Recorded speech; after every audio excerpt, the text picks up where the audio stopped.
no Salmo 1, está meditando nesse salmo. Eu escolhi alguns salmos para a gente estar fazendo uma série de salmos durante esses dias, até o nosso recesso, que é do Natal, né? Depois a gente retoma uma outra série. Salmo 1, versículo 1, diz assim: Bem-aventurado o homem que não anda no conselho dos ímpios, não se detém no caminho dos pecadores, nem se assenta na roda dos escarnecedores. Antes o seu prazer está na lei do Senhor, e na sua lei medita de dia e de noite. Ele é como a árvore plantada junto à corrente de águas, que no devido tempo dá o seu fruto e cuja folhagem não murcha, e tudo quanto ele faz será bem sucedido. Os ímpios não são assim, são porém como a palha que o vento dispersa. Por isso os perversos não prevalecerão no juízo, nem os pecadores na congregação dos justos. Pois o Senhor conhece o caminho dos justos, mas o caminho dos ímpios perecerá. Amém? Amém. Glória a Deus. Louvado seja o nome do Senhor. Amados, os salmos, cânticos, são poesias, cânticos. Existem alguns salmos de várias formas, salmos proféticos, como salmos que eram cânticos de romagem. Cânticos de romagem eram quando eles iam peregrinando para as festas em Jerusalém e cantavam os salmos, salmodiavam, né? E traziam esperança no Senhor. Mas os salmos, todo o contexto dos salmos no Velho Testamento, ele é cristocêntrico. Todo salmo aponta para Jesus. Toda a palavra de Deus, ela é cristocêntrica. Jesus é o centro dessa palavra e é o motivo das Escrituras, né? Em todo de Gênesis, Apocalipse, nós vemos Jesus em todo o aspecto das Escrituras, e tudo aquilo foi convergido a Jesus. E o salmo, ele é nada mais do que cânticos, mas cânticos de homens como Davi e como os filhos, né, de Coré e muitos outros que salmodiavam e cantavam a respeito do Salvador. Mesmo não conhecendo Jesus, mas todo o contexto que Deus foi construindo em Israel, tudo aquilo que Deus foi ministrando, revelando da sua forma como agir com o povo, tudo aquilo que Deus foi revelando a respeito da sua vontade, do seu propósito com o povo, aquilo apresentava Jesus, aquilo convergia em Jesus, aquilo desaguava em Jesus. Então, todo o contexto que Moisés passou, Abraão e muitos outros, todos os heróis da fé, homens que foram importantes na construção da nação, homens que foram importantes na construção bíblica, você vai ver homens que, querendo ou não, num certo ponto, nos textos bíblicos, eles apontam o Cristo. Nós vemos salmos de Moisés. Os salmos de Moisés, ele apresenta Jesus. Nós vemos o salmo de Davi apresentando explicitamente Jesus. E não é diferente do salmo primeiro. O salmo primeiro, ele é um salmo que aponta o Cristo. Quando nós olhamos o salmo primeiro, feliz o homem, bem-aventurado, a felicidade, ela é considerada por algumas pessoas, pela psicologia, que a felicidade é um estado de espírito, que é impossível uma pessoa ser feliz completamente. Mas a felicidade, ela existe. A felicidade é aquilo que nos completa. A felicidade é quando a gente se sente completo, né? Não é a alegria, não é o sorriso, mas aquilo que a gente se sente suficiente, aquilo que é suficiente para nós. Então o que acontece? Feliz o homem. Eu sou feliz hoje, mesmo com as minhas limitações, mesmo com a vida que eu levo, com as circunstâncias difíceis e circunstâncias boas, com um tempo ruim, com um tempo bom, no contexto com a vida que a gente vive, a gente é feliz porque a gente encontrou Cristo. Cristo é a felicidade. Inclusive, até uma época eu lancei no CD uma música chamada assim, que nós só seremos felizes em Cristo Jesus, né? Então assim, só Cristo é a felicidade, só Ele traz a felicidade para cada um de nós, porque a gente se encontra, a gente se vê em Jesus. Mas a Bíblia fala, bem-aventurado, feliz o homem que não anda no conselho dos ímpios, o homem que não entra no conselho. Andar, entrar, seguir, caminhar, é a mesma palavra, é o mesmo sentido. Aquele que não entra, aquele que não anda, aquele que não segue no conselho dos ímpios. Então, ímpio, quem que é? Aqueles que vivem em impiedade, aquelas pessoas que vivem na busca delas mesmas, da própria vontade, satisfazendo o desejo da carne e os desejos maldosos e corrompidos que há no coração humano. São pessoas que buscam a perversão e elas estão prontamente dispostas a praticar o mal.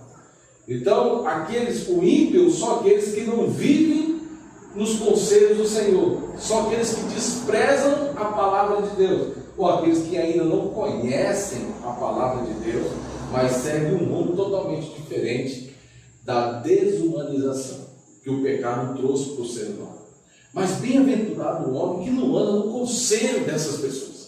Bem-aventurado, feliz o homem que não anda segundo o conselho, que não entra nesse tipo de conselho de pessoas que não são guiadas pelo Espírito e que não têm conhecimento dos princípios e das virtudes do reino de Deus. Mas aí a Bíblia, como os Salmos é cristocêntrico, você vai ver feliz o homem que não entra. A Bíblia fala que não há nenhum homem que tenha a condição de não entrar no conselho dos ímpios. Não há nenhum sequer. A Bíblia fala que não há nenhum justo sequer. Não há ninguém que busque a Deus. Não há ninguém. A Bíblia fala que todos pecaram e destituídos estão da glória de Deus, carecem da glória de Deus.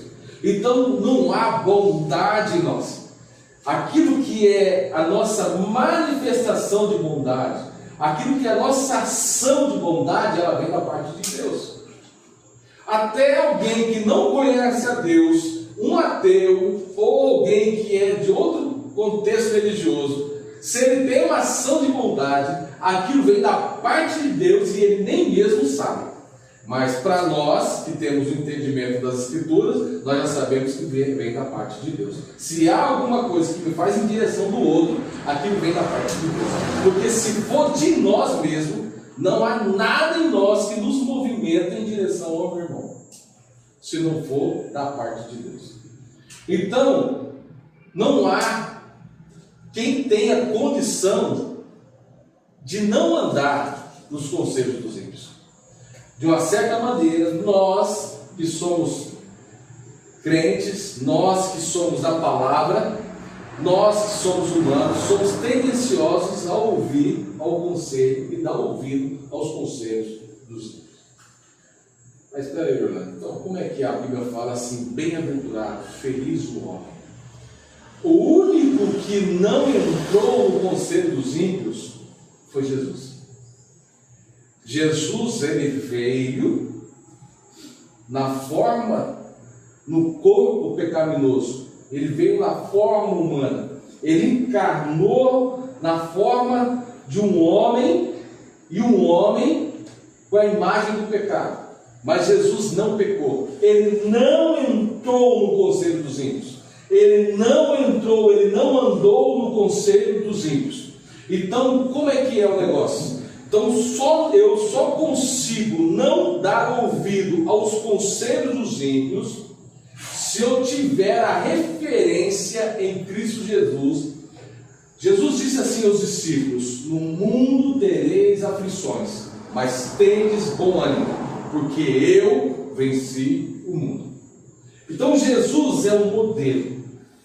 Jesus é o modelo, é a estatura do varão perfeito.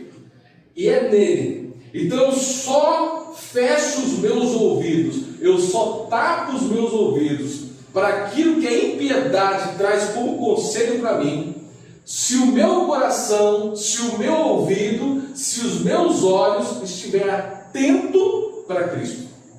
Porque Cristo foi aquele que deu abertura para que o justo, quem é justo? Os justos somos a todo aquele que é justificado pelo sangue de Cristo. Aquele que se torna justo diante de Deus, como Abraão. A Bíblia fala que Abraão, ele foi imputado por justiça, como justo diante de Deus. Então, imputado por justiça pela fé. Isso foi um contexto de Abraão. Mas agora nós somos imputados por justiça, visto como justo diante de Deus, por causa do sangue de Jesus derramado na cruz.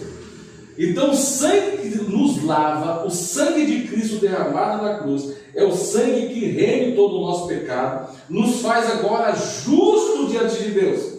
E agora, justo diante de Deus, o nosso ouvido, todo o sentido que nós trazemos, humanamente falando, ele é voltado para Cristo, é para Ele. Então, Ele é a segurança, Ele é o nosso conselho, Ele é aquele que não entrou, aquele que não andou. Então nós precisamos olhar para Cristo e andar conforme Ele andou. Entendeu? Então os Salmos, ele começa a apontar essa condição. O salmista começa a dizer: feliz é esse homem que não anda no conselho dos ímpios. Então, o que eu quero dizer nessa noite, não há nada em nós que nos faça bom o suficiente para que a gente possa ter controle daquilo que o pecado gerou no mundo. A gente só tem controle sobre essas coisas quando nós perdemos o controle e entregamos o controle da nossa vida na mão do Espírito Santo. Porque se a gente quiser entender o processo e falar assim, não, cara, eu me garanto, a gente não se garante. Então homem nenhum consegue não andar sem ouvir o conselho dos ímpios, se não tiver ligado a Jesus. Então só Jesus. E aí, na patrística de Santo Agostinho, ele diz assim que entrou quem de Deus se afastou. Santo Agostinho dizia assim, Santo Agostinho no ano, ele tinha passado mais ou menos no quarto século, 400 anos que Jesus tinha morrido. 400 anos. Santo Agostinho, ele era um padre da igreja, né? E ele dizia, ele foi um cara muito relevante no contexto teológico, e ele dizia, ele virou um livro chamado Patrística de Santo Agostinho, que fala muito sobre o Salmo 1, que fala sobre vários salmos. Mas ele traz uma ideia daquilo que é o seguinte, ele diz: entrou quem de Deus se afastou. Então o que eu quero dizer para você, não tem como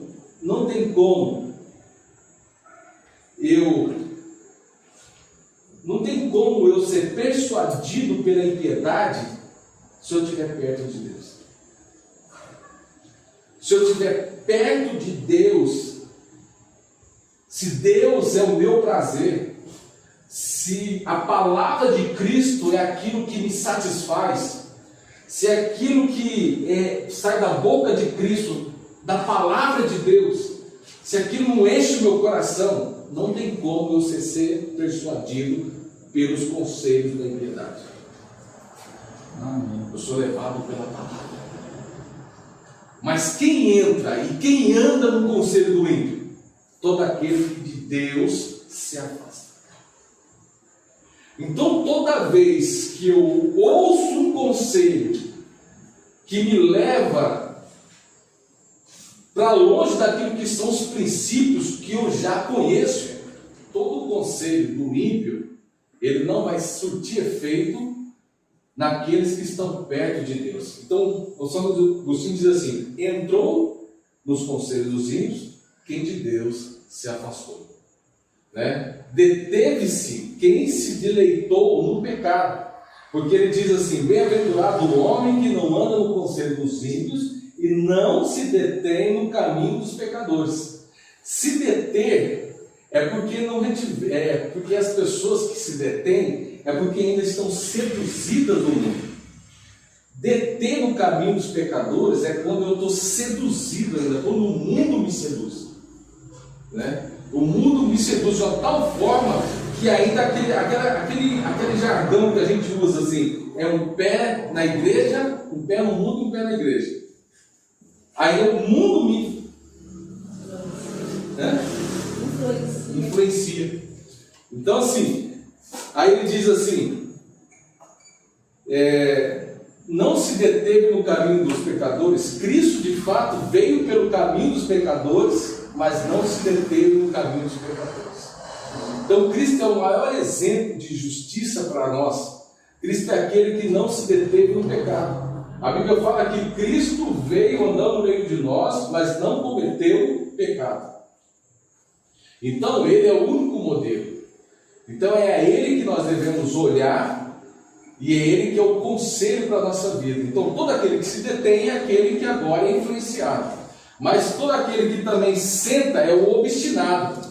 E ele é uma cátedra pestifera.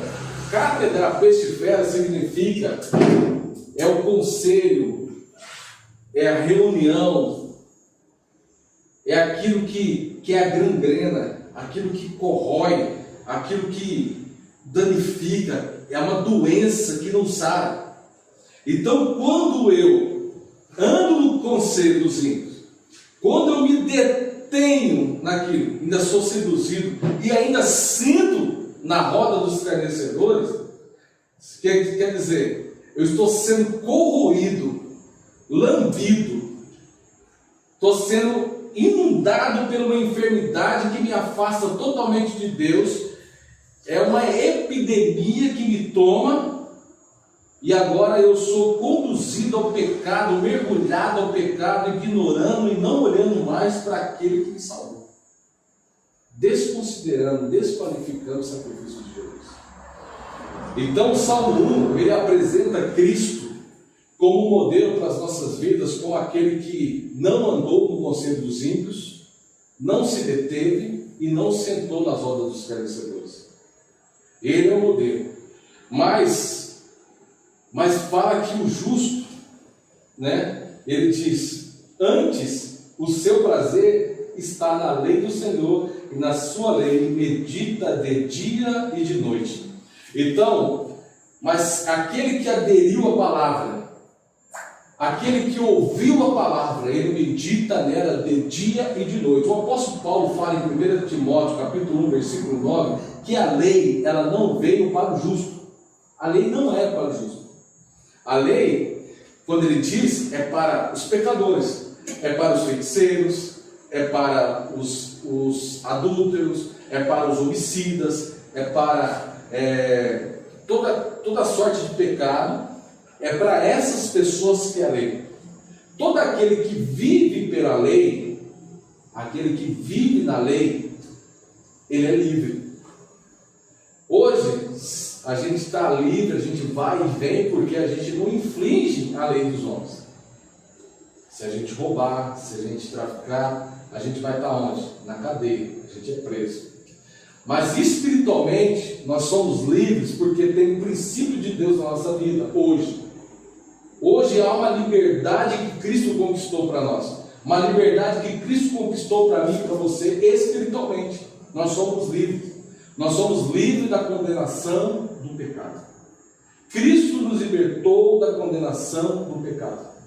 Mas todo aquele a qual ele está sobre a lei, ele é coagido por ela. Coagido por ela, então ele se torna o quê? Escravo. É escravo da lei. Então todo aquele que está no pecado, ele é escravo da lei.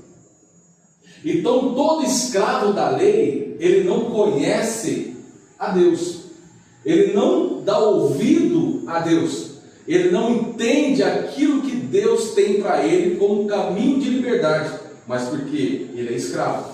Então todo aquele que medita na lei de dia e de noite, ele é livre, mas porque a palavra de Deus é a sua esperança, a palavra de Deus é o seu norte, A palavra de Deus é o seu alicerce, onde ele alicerce e fundamenta a sua fé. E a fé, ela só vem pelo ouvir e ouvir a palavra de Deus. É assim que a gente alimenta a fé. A fé, a gente não pede para Deus mais fé. A gente não ora para Deus para que a gente tenha mais fé.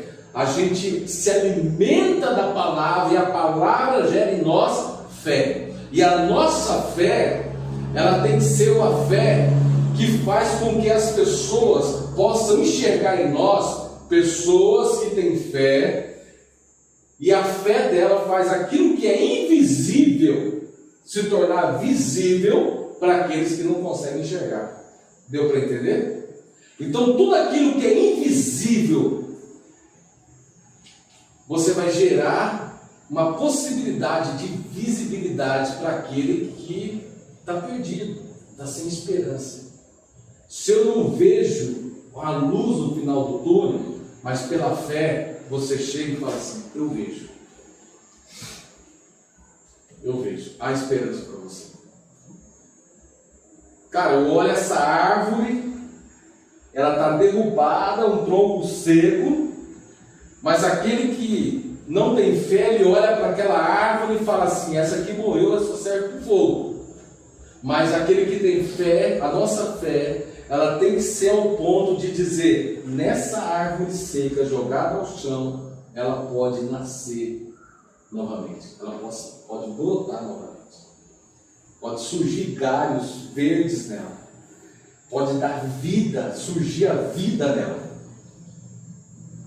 E a Bíblia fala assim que pode a árvore cortada, né? Pode a árvore cortada ainda.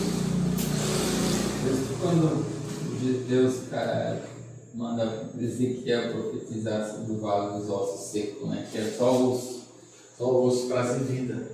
Então a nossa fé, ela tem que gerar aquilo que parte do invisível e ser visível, é a manifestação do sobrenatural. Entendeu? Então o que acontece? É aquele que medita na lei de dia e de noite. De dia significa tempo bom, alegre.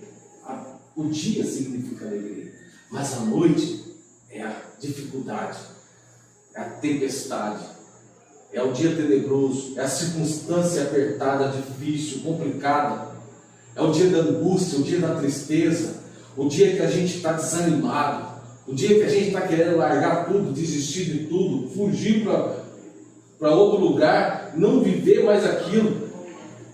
Mas a noite é isso.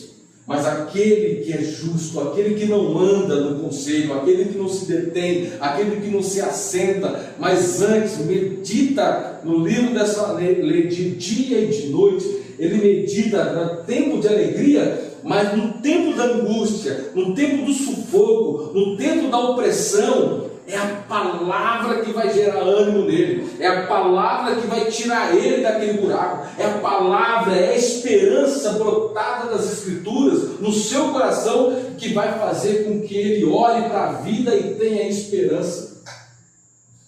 Então aquele que é justo, ele tem a palavra de Deus em todos os momentos da sua vida como um sinal, como um fundamento de esperança para ele, para que a vida dele seja como uma árvore plantada na beira das correntes de água. A Bíblia fala que a árvore plantada é Cristo. Jesus fala assim: eu sou a videira verdadeira e meu Pai o lavrador. Então quem plantou Jesus na beira do rio? Quem plantou Jesus para que ele desse fruto por toda a eternidade foi o próprio Deus. Eu sou a videira e meu Pai o lavrador. Quem plantou a videira foi Deus. E aí Jesus fala assim, que todo ramo que estiver ligado em mim dará fruto. Então todo ramo ligado em Jesus pode se tornar uma árvore plantada junto às correntes de água. Em todo tempo ele dará fruto. Em todo tempo a sua vida será frutífera.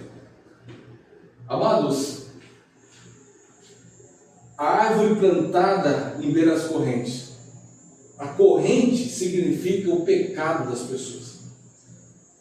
A corrente de águas, ela lava o pecado, como o texto diz que Deus, jogou, esqueceu, lançou os nossos pecados no mar do esquecimento. Lançou no mar do esquecimento. E agora nós somos como justos, lavados pelo sangue de Cristo, plantados agora na beira do rio. Somos galhos enxertados na figueira. Estamos ligados à figueira. E a nossa tendência é ligada em Jesus, plantado na beira das águas, nas fontes das águas. E a fonte da água, um homem plantado junto às correntes das águas, lá na beira, significa um homem plantado no Espírito Santo.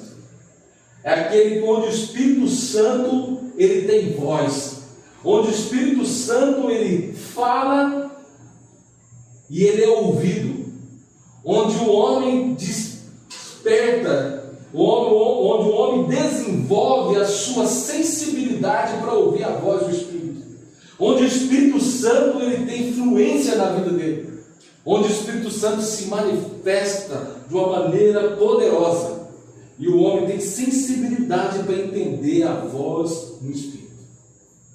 E a vida dele, ela é plantada e a vida dele se torna frutífera. Mas é um homem que não anda, é um homem que não se detém, é um homem que não se assenta, mas é um homem que medita de dia e de noite, na alegria e na tristeza. A palavra é o seu sustento. É um homem que está ligado em Cristo. E ligado em Cristo, o Espírito Santo ele se manifesta poderosamente. O apóstolo Paulo fala assim: não extinguei, não entristecei o Espírito. Quer dizer, não abafe o Espírito Santo. Às vezes a gente canta, tem música que eu não gosto de cantar, tem música que eu acho uma falta de respeito com o Espírito Santo. Quando tem umas músicas que falam assim: vem Espírito Santo, vem Espírito Santo. O Espírito Santo não vem, o Espírito Santo já está. O Espírito Santo está, ele é o selo da nossa conversão. Nós somos selados com o Espírito da promessa. João Batista veio nos batizar com água do arrependimento, mas Jesus veio para nos batizar com fogo. E o fogo é o Espírito Santo em nós.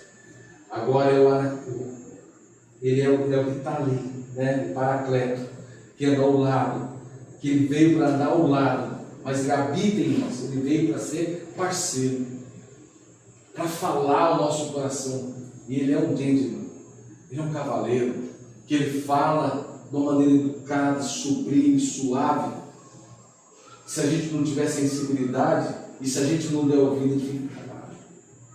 Mas ele fala, ele sussurra no nosso coração.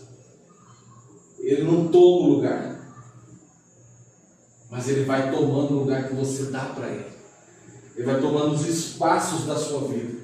Ele vai tomando o seu coração, ele vai inundando a sua vida como uma corrente de água. E Jesus fala: aquele que beber da água, aquele que beber dessa água, quando ele fala para a mulher samaritana, aquele que beber da minha entranha, aquele que tomar do meu sêmen. Essa é a palavra que Jesus usa.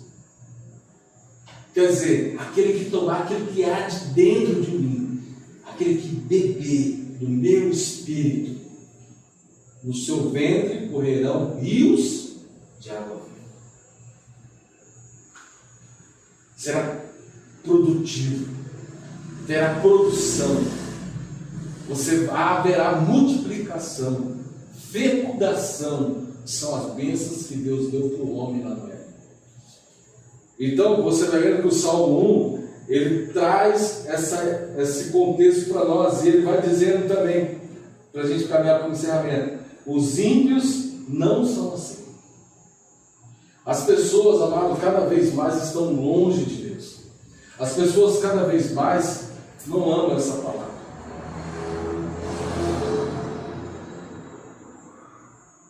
Às vezes a gente não sabe como agir em certas circunstâncias, como uma situação desse rapaz.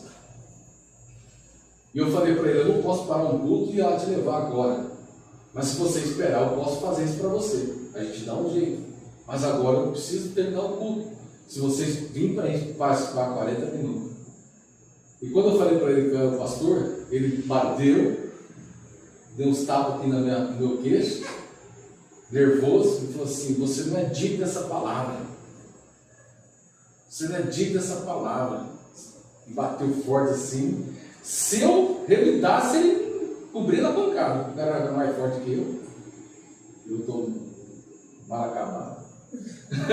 Mas assim, fora de fora. E o cara, eu olhei pro cara e falei, esse cara vai bater, velho. Ele pegou assim, batendo no meu queixo, com raiva. Você não é digno dessa palavra. Então, as pessoas, elas estão olhando mais para dentro delas mesmas, né? Porque elas não entendem que esse momento é tão importante quanto. Né? Esse momento é tão importante quanto. Há uma responsabilidade.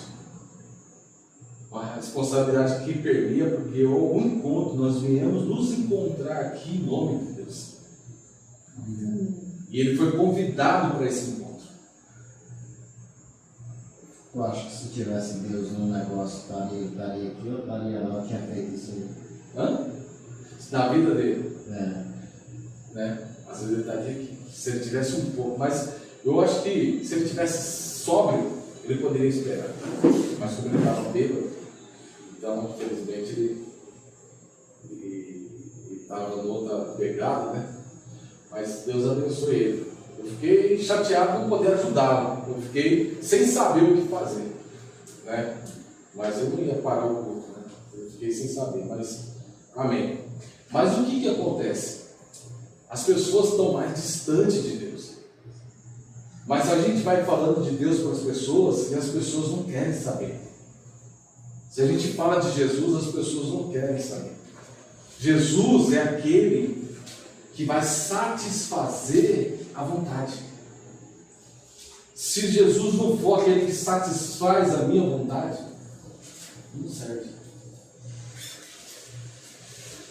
Porque na verdade as pessoas olham para Deus como alguém que Vai resolver os problemas dele. alguém que precisa do humano.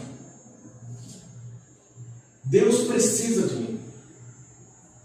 Se eu falo em nome de Deus, então se eu falo no teu nome, às vezes a gente ouve a oração, Deus, eu falo no teu nome, eu falo na tua palavra, ou o Senhor não pode fazer isso comigo, porque eu faço isso para o Senhor. Nós não fazemos favor. A impiedade, isso é impiedade também. Impiedade, tudo aquilo que se afasta de Deus e não considera Deus no processo. Que não entendem a revelação. Pior que Deus se revela para quem Ele quer. Mas nós vivemos num mundo de impiedade. Mas se nós somos aqueles que não andam, aquele que se não detém, aquele que não se assenta, aquele que medita de dia e de noite, nós somos como árvore plantada na beira do ribeiro, onde as águas correm e levam os nossos pecados, mas que a gente há produtividade na nossa vida, há fruto na nossa vida. O ímpio tem que ver em nós o Deus encarnado. O ímpio vê em nós o processo de Deus, de revelação de Deus na face dessa terra. O ímpio vê em nós alguém que não barganha a presença de Deus. Alguém que não barganha a palavra de Deus. Opa, não é assim não. A Bíblia fala assim. Deus pensa assim. Pô, Deus não pensa assim não. Como você sabe? Porque eu medito nessa lei de dia e de noite. E eu posso falar com propriedade como Deus pensa. E a Bíblia fala que quem conhece a mente do Senhor? Ninguém, a não ser o seu próprio Espírito. A quem deu conselho para Deus, para que Deus deu alguma coisa, como o apóstolo Paulo diz? Ninguém deu. Mas aquilo que cabe a mim, aquilo que foi revelado a mim através dessas escrituras, eu posso dizer: Deus não pensa assim. Então veja bem, nós somos a esperança. Nós não podemos ser uma igreja onde nós ansiamos por pessoas dos bancos, para encher esse lugar e nós ficarmos protegidos da cidade, da impiedade da cidade. Nós precisamos ser uma igreja onde as pessoas venham para cá, olhem por Cristo, se acheguem a Ele. Se achegando a Ele, eles não vão andar, eles não vão se deter, eles não vão se assentar, mas vão meditar, vão se tornar uma árvore frutífera à beira do ribeiro, e agora vão partir para a cidade da impiedade, para mostrar para a impiedade que Deus existe, e Deus se manifesta no meio de nós e através de você.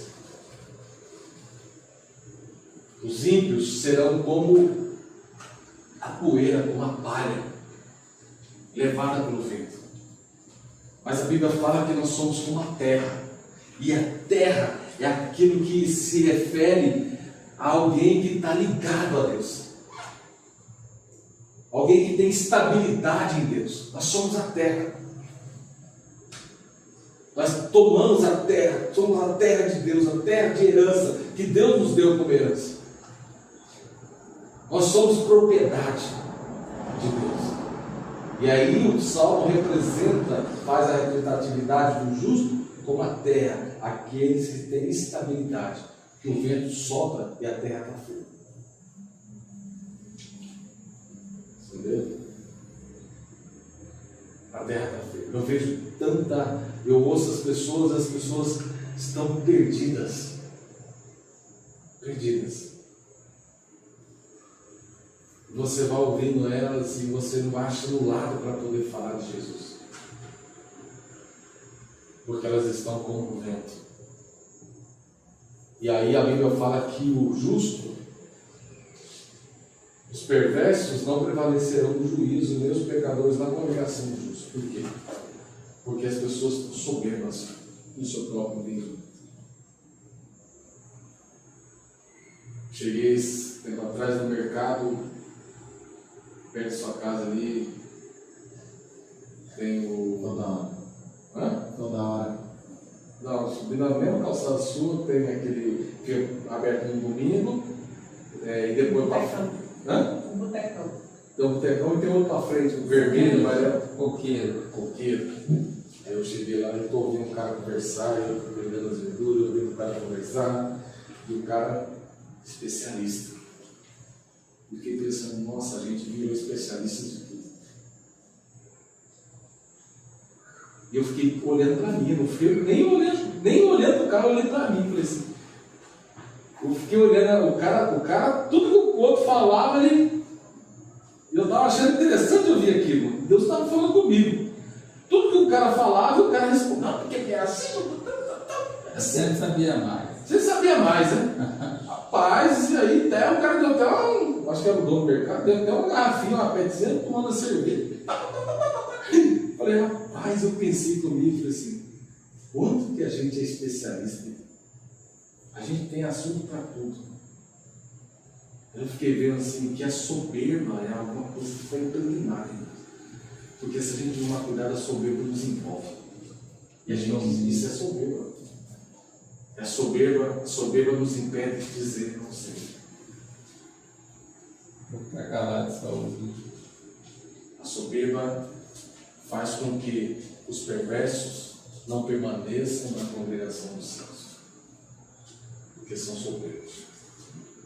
Porque só eles têm razão e a opinião deles não serve.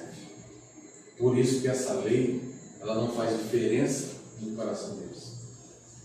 Porque eles sempre vão olhar para a palavra de Deus na outra perspectiva, mas nunca na perspectiva de transformação. Eles vão olhar na perspectiva deles. A opinião deles dentro da palavra, não a palavra derrubando aquele. Então é assim que a gente vai vendo nas pessoas. O Salmo vai dizendo, se você quer viver nesse mundo, não é se afastar do mundo, mas é se aproximar de Deus e ser revelação de Deus. Mas o cara se entregou para Jesus, mas é a linguagem dele. É a linguagem dele. Então eu quero que ele mude ou seja transformado? Sim, transformado. Transformado no seu entendimento.